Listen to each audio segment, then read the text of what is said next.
People will do amazing things for have a sense of pride, dignity, especially if they can maintain their social status or make someone else jealous.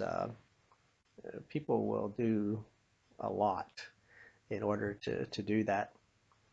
When we lived in the United States for about 2 years, I worked as a car salesman at a Ford dealership, and so I sold new cars, used cars, and one day I was at the dealership. I was on duty, um, taking care of customers, and a man came in and he said he would like to price out a Lincoln Continental, which was our most expensive vehicle that we sold.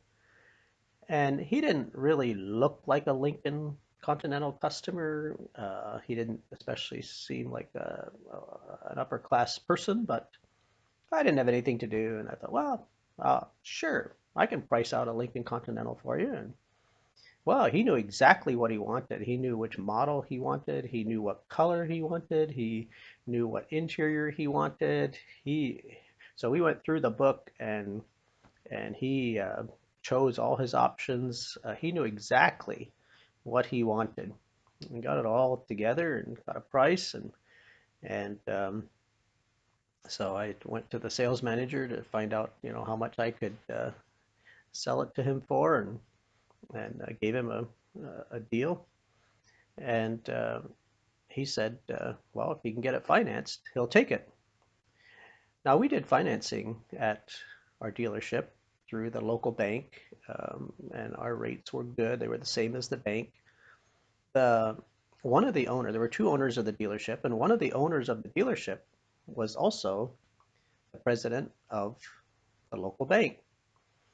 So he could approve loans for cars. So when we sold cars, we would get all the credit application information and then we would take it to him and he could approve the loan. At that time, we were just starting to finance cars for 4 years. Up to that point, cars were financed for only 3 years. That was the longest you could finance a car, but we were just starting to do financing for 4 years. And sometimes when people didn't have enough of a down payment, we would give them two loans. One loan would be using the car as collateral, and if they didn't pay that loan, the car could be repossessed. The other loan was a second loan, and it was unsecured. It didn't have any collateral. It was just a loan that we gave them in order to make the down payment.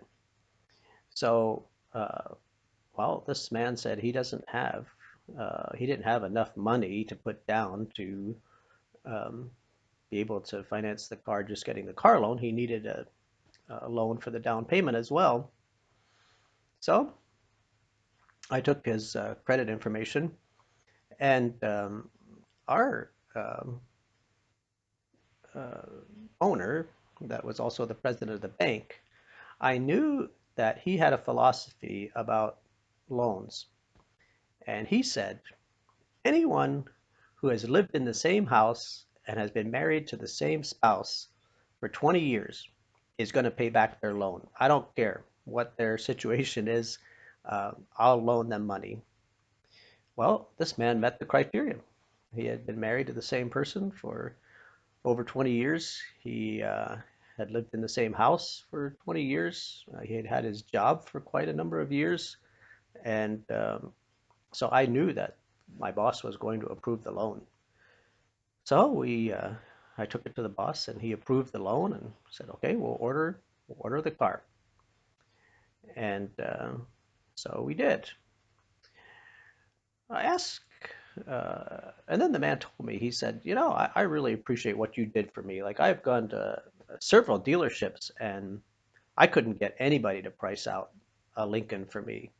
I thought, well, I wouldn't have either if I'd have been busy, but I wasn't busy, so I just did it as entertainment. So, but yeah, it's good. So um, the car came in, and and he came to pick it up. Now his loans, the way it was set up, he had a loan for the car for 4 years, and he had a loan for the down payment for 2 years. And those two loans, the payments on those two loans were going to take about 75 or 80% of his income for those 2 years. He was a manager of a textile sewing factory in locally there in Pennsylvania, and so he had a good job. But it was going to take most of his income to make his car payment for 2 years. And then the last 2 years, it was still going to take a significant portion of his income. Now, his wife was working, so they had some other income for their household expenses, but a lot of his income was going to go to make these car payments. So I asked him, this is good, and I'm glad you bought the car, but I'm just wondering, like, why is it so important to you to have this exact car and to put this much of your income for paying for this car? And he said, well, let me tell you something. He was saying, I've been working at this sewing factory for a number of years. The owner just got a brand new Cadillac. So he said, I wanted to get a better car than what he has. So he said, I ordered this Lincoln. It's the same color. I know it's his favorite color. I ordered it with the interior that he would like. I ordered it with everything that he would want. So he said, tomorrow morning when I take this car to work, I'm going to park right beside. He has a reserved parking spot. I'm going to park my car right beside his parking spot. And it's just going to kill him to know that I have a nicer car than he does, and he'll never figure out how I was able to do that. So that's what he did. A month or two later, he came in to get his car serviced, and I asked him, how was it? He said, it was perfect. He said, I went to work the next morning. I took my Lincoln. I parked in a parking spot right next to where my boss parks. I got there early so that I was sure to be there before he was. I went into work, and he said, sure enough, the owner came, and he came in, and he said to me, whose Lincoln is that out there in the parking lot? I just kind of shrugged my shoulders and said, it's mine. He said, I know it eats his heart out every day. He said, I park beside his parking spot every day. I get there early. I park beside his parking spot. And he said, I just know it's eating his heart out. And he can't figure out, how did I get that car? Because he knows how much money I make. And I just know that he doesn't know how I got that car. He said, it's worth every penny of it. When I make those payments, it's just worth every penny of it to make him jealous. Well, that's one way to do things, I guess. But the cost of creating jealousy, cost of pride is high. And sometimes it's okay just to be humble and not have the best or the newest or the nicest and be okay with that.